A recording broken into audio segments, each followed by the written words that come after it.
द्विगु समास पढ़ने के बाद दूसरा महत्वपूर्ण समास है अपनी द्वंद्व समास। कौन सा समास? द्वंद्व समास। इसी से हमें पता चल जाता है कि द और द, व और व, यानी कि इससे हम याद रख सकते हैं और, ज्यादा से ज्यादा शब्द इसके किससे जुड़ते हैं? और से जुड़ते हैं, मुख्यतः ध्यान रखना आप बीच में। अब परिभाषा देखो इसकी कि वह समास जिसमें दोनों पद प्रधान हो, इधर का पद भी प्रधान होगा और इधर का पद भी प्रधान होगा, ये दोनों पद प्रधान हो, उस समास को या और दोनों के मध्य क्या? और, तथा, व, या, अथवा ऐसे शब्दों का लोप हो जाए, वह समास कौन सा समास कहलाता है? अपने द्वंद्व समास कहलाता है। द्वंद्व समास के 3 उपभेद होते हैं। कितने उपभेद होते हैं? 3 उपभेद होते हैं। नंबर 1 इतरेतर द्वंद्व, नंबर 2 समाहार द्वंद्व और नंबर 3 विकल्पक द्वंद्व। इतरेतर द्वंद्व में क्या होता है? बीच में और होता है, और का लोप होता है। समाहार में आदि जोड़ दिया जाता है पीछे, और विकल्पक में विकल्प प्रस्तुत किया जाता है, 2 में से 1, 2 में से 1। यहां पर दोनों, यहां पर दोनों अर्थ लिए जाएंगे, यहां पर तो दोनों अर्थ लिए जाएंगे। इतरेतर में भिन्न भिन्न, लेकिन दोनों अर्थ क्या होंगे? भिन्न भिन्न होंगे। कैसे होंगे? भिन्न भिन्न। यहां देखा ना आपने, जैसे कि माता पिता, तो माता और पिता, माता और पिता, तो दोनों अर्थ लिए हमने, और दोनों क्या है? भिन्न भिन्न है। माता अलग, पिता अलग, तो माता और पिता दोनों भिन्न भिन्न अर्थ में लेंगे। यहां देखो आप, हरि और हर, हरिहर का हम क्या करेंगे? फिर विग्रह, हरि और हर, हर यानी महादेव और हरि यानी विष्णु, हरि और हर। फिर यहां देखो आप, राधे श्याम, राधा और श्याम, राधा और श्याम, सब में क्या आएगा बीच में? और, ये और आता जाएगा। सीताराम, सीता और राम, सीता और राम। फिर यहां देखो, गौरी शंकर, गौरी माता पार्वती को कहते हैं गौरी और शंकर। 25, 5 और 20, 5 और 20। यहां देखो आप, 31, 30 और 1 और 1 और 30। फिर इधर देखो आप, समाहार द्वंद्व में क्या होता है? यहाँ पीछे आदि जोड़ दिया जाता है। इनमें एक शब्द जोड़ के उसके पीछे आदि जोड़ दिया, जैसे कि आड़ोसी पड़ोसी, ऐसे शब्द जहां पे हम कहेंगे कि पड़ोसी आदि, मेन शब्द क्या है इसमें? पड़ोसी। आड़ोसी कोई शब्द होता है क्या?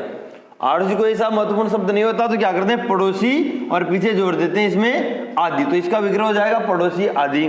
चाय वाय, वाय तो कोई शब्द होता है नहीं, तो क्या होगा इसमें? चाय आदि। मतलब पड़ोसी आदि का मतलब अपने पड़ोस के आसपास के सारे लोग आ गए उसमें, कि आड़ोसी पड़ोसी, तो पड़ोसी आदि। यहां देखो, चाय वाय, भाई चाय वाय पिलाओ, इसका मतलब ये थोड़ी कि भाई चाय पिलाओ, चाय के साथ बिस्कुट भी लाओ, नमकीन भी लाओ, नाश्ता कराओ, मतलब पूरा वो पूरा प्रोसेस हो गया। चाय वाय का मतलब सारी चीज आएगी, उसमें पानी भी आ गया। पेड़ पौधे, अब पेड़ पौधों में केवल एक पेड़ एक पौधा थोड़ी है, पेड़ पौधे आदि, सारे पेड़ पौधे आ जाएंगे, तो इसमें पीछे आदि जुड़ जाएगा, पेड़ पौधे आदि। यहाँ आ जाएगा चाय आदि। रोटी ओटी, ओटी तो कोई शब्द होता है नहीं, वो कहेगा रोटी आदि, यानी कि रोटी के साथ कर रोटी रोटी थोड़ी खाने की बात कर रहे हैं, भाई रोटी रोटी खिलाओ, तो इसका मतलब रोटी रोटी थोड़ी खिलाएंगे आपको, सब्जी भी रखेंगे, पानी भी लाएंगे, उसके साथ कुछ और भी चीज रख सकते हैं, तो रोटी में यानी कि सारा भोजन आ गया वो, तो रोटी आदि। तो ऐसे शब्द समाहार, यानी कि इसमें सब और चीजें भी समाहित रहती है। समाहार का मतलब इनमें और चीजें भी समाहित रहती है, आदि का मतलब और भी है, इनमें कुछ और भी चीजें समाहित है, ऐसे इस समास को कहेंगे हम समाहार द्वंद्व। अब आगे देखो, विकल्पक द्वंद्व, तो अपने आप समझ में आ रहा है कि विकल्प प्रस्तुत किया जाता है, 2 में से एक का चुनाव करना होता है। मैं आपसे कहूं कि 1-2 रुपए दो, तो आप सोचोगे भाई 1 देना है कि 2 देना है, सोचोगे नहीं सोचोगे?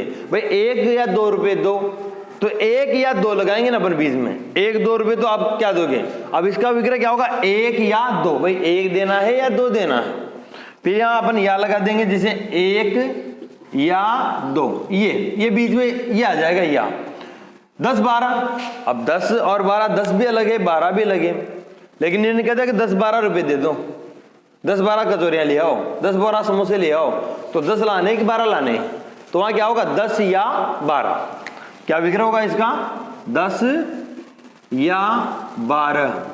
फिर देखो आप, 150 रुपए दे दो, अबे 100 देने कि 50 देने, तो 100 या 50, क्या हो जाएगा इसका विग्रह? 100 या 50। फिर देखो आप, पाप पुण्य, पाप अलग चीज है, पुण्य अलग चीज है, लेकिन अगर पाप पुण्य, तो भाई पाप या पुण्य, विकल्प प्रस्तुत हो गया ना भाई, एक व्यक्ति से एक साथ थोड़ी कैसे भाई पाप पुण्य करो, दोनों शब्द एक साथ आ सकते हैं क्या? नहीं आ सकते। पाप पुण्य करो ऐसा थोड़ी आ सकता है, या तो पाप ही होगा या पुण्य होगा, क्योंकि दोनों विपरीत चीजें हैं। दोनों गुण कैसे हैं? विपरीत हैं। इसलिए यहां पर क्या लगाना पड़ेगा? पाप या पुण्य। क्या लगाना पड़ेगा अपने को? या लगाना पड़ेगा बीच में, पाप या पुण्य। सुख दुख, सुख या दुख, दोनों विरोधाभासी चीजें हैं। जब भी विरोधाभासी चीजें आएगी अपने को बीच में क्या लगाना है? या लगाना है। यहां हो जाएगा सुख या दुख, सुख या दुख। तो दोबारा देख लो एक बार कि वह समास जिसमें दोनों पद प्रधान हो।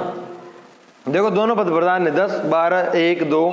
यहाँ देख लो आप, यहाँ हरि और हर, राधा और श्याम, माता और पिता, यानी कि आगे का पद भी ये प्रथम और ये द्वितीय पद, दोनों पद क्या है यहाँ पर? प्रधान है।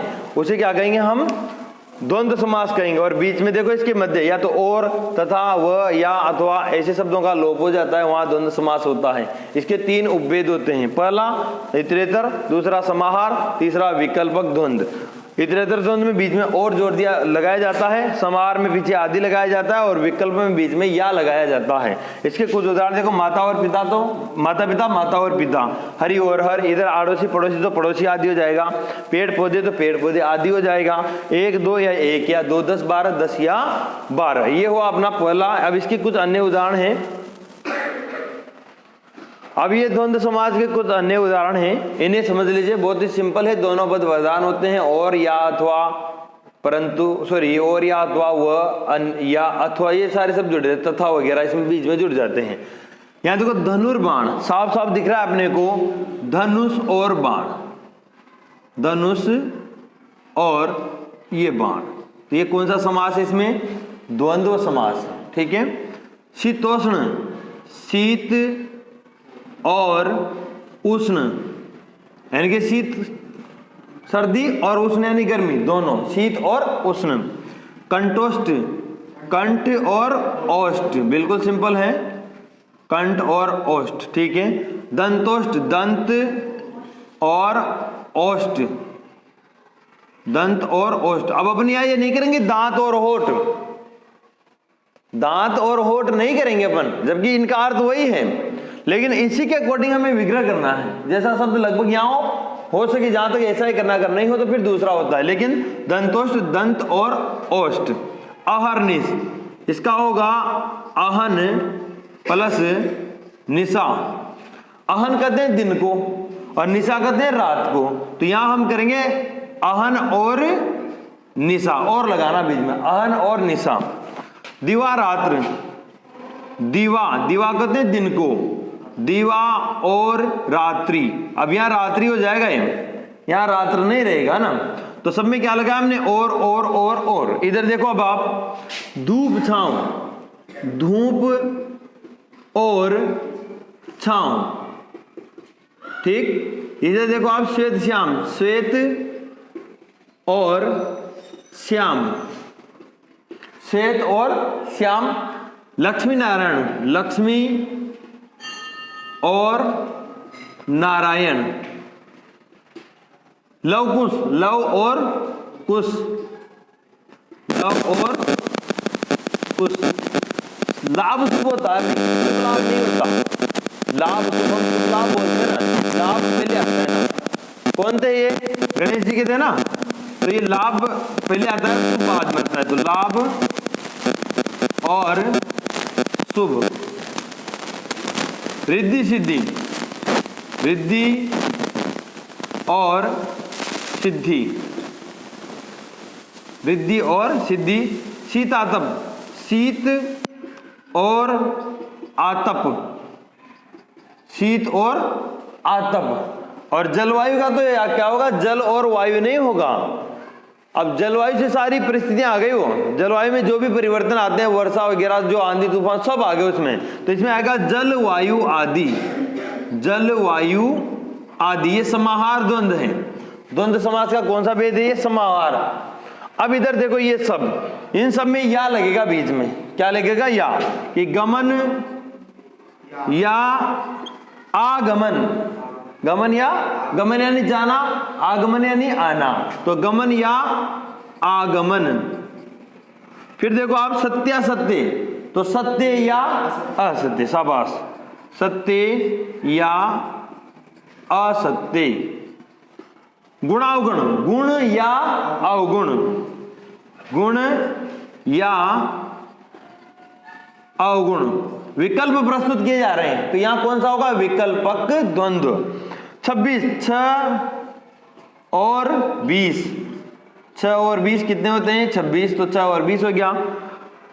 नर नारी, नर और नारी, सॉरी या लगाओ इनमें, 26 में तो 6 और 20 आएगा, सॉरी, और नर नारी इसमें आ जाएगा नर या नारी। आयात निर्यात, आयात या निर्यात, आयात या निर्यात। जन्म मरण, जन्म या मरण। लाभ हानि, लाभ या हानि।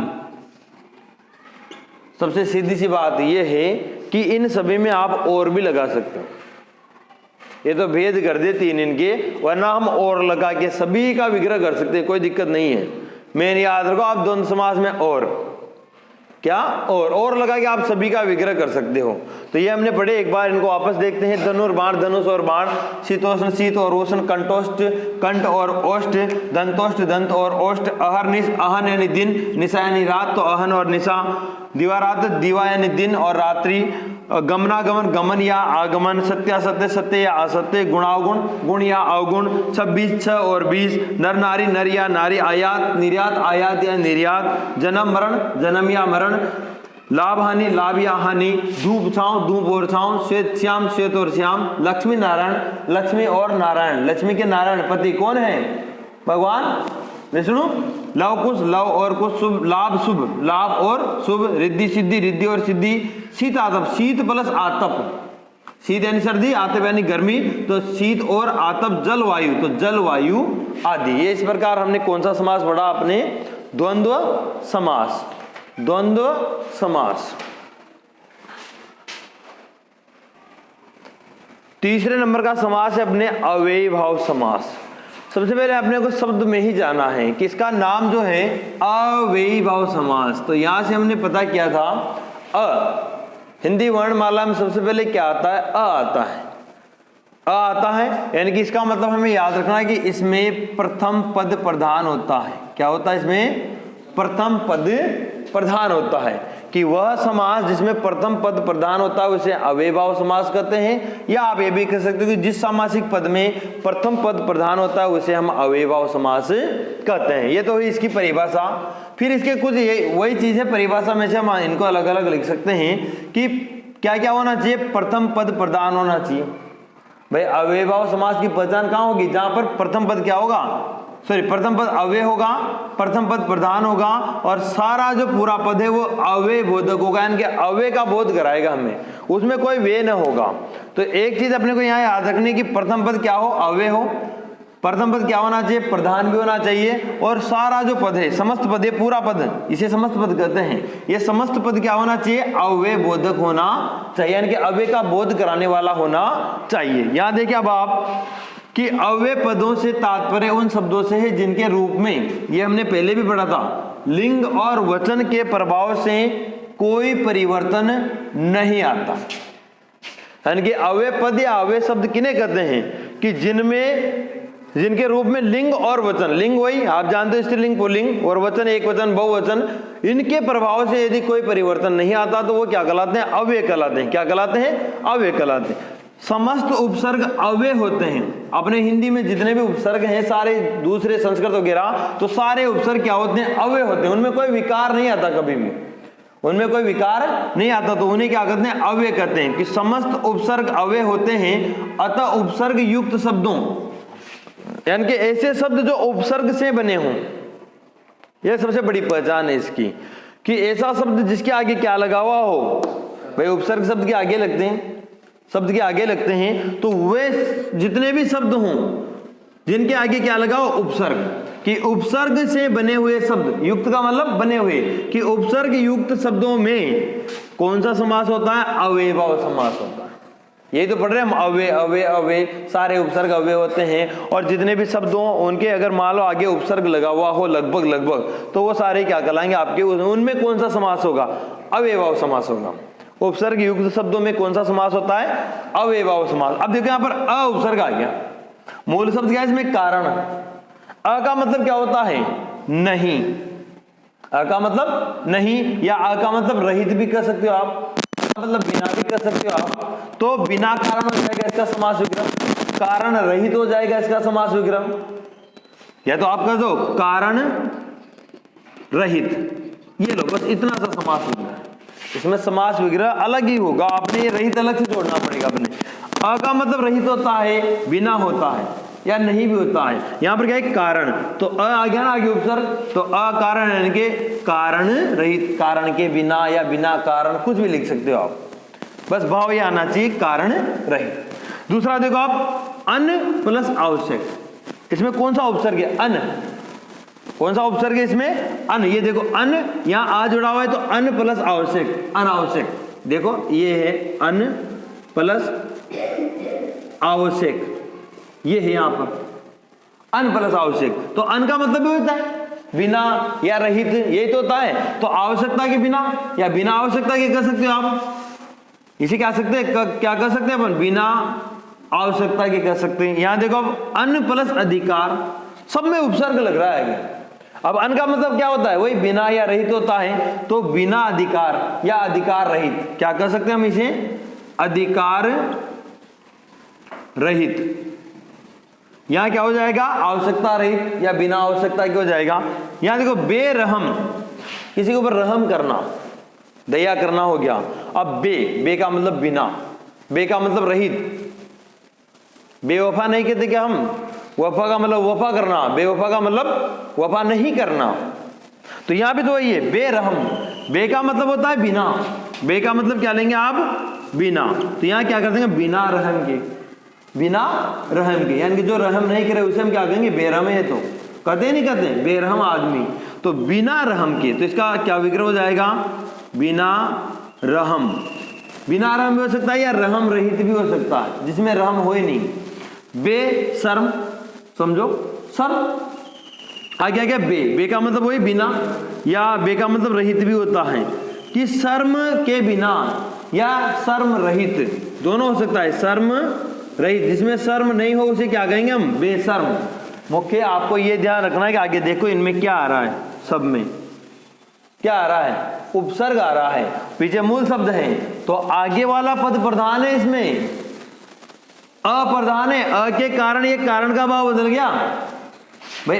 कारण शब्द में कौन सा पद प्रधान है, ये देखो प्रथम पद प्रधान है भाई, प्रथम पद अप्रधान है। क्यों, क्योंकि अ से पूरा अर्थ बदल गया, कारण रहित हो गया वो भाई। कारण तो जैसा का जैसा है, प्रधानता किसकी है यहाँ पर, अ की, यहाँ प्रधानता अन की, बे की भाई। शर्म है, शर्म कर दो, लेकिन उसमें आपने कहा बेशर्म, तो ये पद प्रधान हो गया, क्योंकि इसने शर्म का अर्थ ही बदल दिया, वहां शर्म रहित हो गया।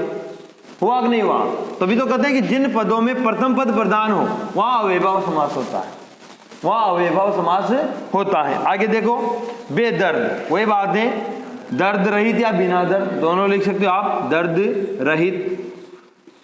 निर्दय, इसमें निर उपसर्ग है, कौन सा उपसर्ग है, निर। देखो इसका संधि विच्छेद करता हूं पहले, निर प्लस दय, दय का मतलब दया करना, निर यानी कि नहीं, रहित या बिना, तो यहां हो जाएगा दया रहित। क्या हो जाएगा, दया रहित। देखो आप निर्मम, इसमें भी, इसका भी क्या होगा, निर उपसर्ग है इसमें और पीछे मम मूल शब्द है, तो मम का मतलब होता है ममता। क्या होता है, मम का मतलब ममता, तो निर यानी कि रहित, तो ममता रहित क्या होगा विग्रह इसका, ममता रहित। आ रहा होगा आपको समझ में, ममता रहित। यहां देखो निर्विरोध, इसमें निर उपसर्ग है और मूल शब्द क्या है, विरोध, लेकिन विरोध को किसने बदल दिया, पहले पद ने बदल दिया। पहला पद क्या है, निर, इसके कारण विरोध बदल गया ना, विरोध करना तो विरोध करना होता, लेकिन निर लगते क्या हो गया, विरोध रहित। क्या हो गया वो, विरोध रहित, विरोध रहित। भाई निर्विरोध आदमी, भाई ये किसी का विरोध नहीं करता, यानी कि निर्विरोध यानी कि विरोध रहित या विरोध के बिना। ठीक है। आमरण, आ का मतलब होता है तक। आ का मतलब क्या होता है? तक। इसका मतलब होता है तक।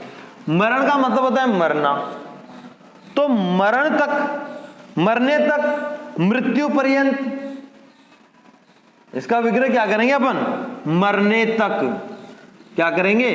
मरने तक कर दो या मृत्यु पर्यंत कर दो आप। मृत्यु पर्यंत, सॉरी मृत्यु पर्यंत, मृत्यु पर्यंत, मृत्यु पर्यंत यानी कि मरने तक। भाई आ उपसर्ग का मतलब क्या होता है? तक होता है। मरण का मतलब मरना होता है, तो मरने तक। भाई मरना तो एक चीज है, लेकिन उसको किसने बदल दिया? आमरण। आमरण अनशन किया जाएगा। भाई कहां तक अनशन किया जाएगा? मरने तक। कि जब तक मरेंगे नहीं वहां तक हम अनशन करते रहेंगे, या तो हमारी मांगे पूरी करो या फिर हम वहां तक अनशन पे बैठे रहेंगे। आमरण अनशन होता है ना, कि मरने तक हम आखिरी सांस तक लड़ते रहेंगे। तो मरण तो एक मरना हो गया, लेकिन यहां आ गया आमरण। आ का मतलब उपसर्ग और आकार क्या है? तक। तो मरने तक या मृत्यु पर्यंत। ठीक है। आगे देखो आप, अब देखो आजीवन। आ का मतलब क्या होता है? वही आ उपसर्ग लगाए ना आगे। अब पहले पद की प्रधानता है ना हर शब्द में। हमने यहां से यहां तक देखा, पहले पद की प्रधानता है। पहला पद क्या आ रहा है? लगभग आपका उपसर्ग आ रहा है। क्या आ रहा है? ये देखो उपसर्ग कहां गया? ये रहा उपसर्ग। तो सभी में उपसर्ग आ रहा है आपके लगभग। तो जहां भी उपसर्ग आएगा ना आगे, लगभग वहां अव्ययभाव समास ही होगा। देखो आजीवन, आ का मतलब होता है तक। आजीवन, अब जीवन का मतलब तो जीवन ही होता है। आ का मतलब तो तक, तो जीवन तक या जब तक जिएंगे तब तक, तो जीवन पर्यंत भी हो जाएगा। जीवन पर्यंत लिख लो आप, जीवन पर्यंत। फिर देखो आजन्म। आजन्म, यहां इस आकार को लेंगे से, तो जन्म से। जन्म से। भाई उपसर्ग का एक ही अर्थ नहीं होता, उपसर्ग के 2-3 अर्थ होते हैं। उपसर्ग के 2-3 अर्थ होते हैं। जैसे यहाँ आ का मतलब है से, तो जन्म से आजन्म। ये तो आजन्म अंधा है, जन्मांध कहते हैं, जन्म से ही अंधा है। अब देखो अब आकंठ, कंठ तक क्या हो जाएगा? कंठ तक। आकंठ, इसका हो जाएगा कंठ तक। प्रत्येक, इसमें क्या उपसर्ग है? देखो विग्रह करते हैं इसका। प्रति प्लस एक, एक तो मूल शब्द है और इसमें उपसर्ग क्या है? प्रति। प्रति का मतलब होता है अपन हर एक आदमी, प्रत्येक आदमी कहते हैं, नहीं कहते हैं? तो यहां प्रत्येक का हम विग्रह कर सकते हैं हर एक। प्रति का अर्थ होता है हर भी होता है, तो हम क्या करते हैं इसको? हर एक। विग्रह क्या हो जाएगा इसका?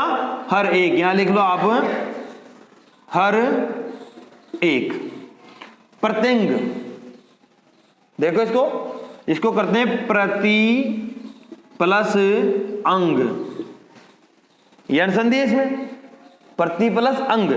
प्रति का मतलब क्या होता है? हर एक या प्रत्येक। तो यहां हो जाएगा हर एक अंग या प्रत्येक अंग। क्या हो जाएगा?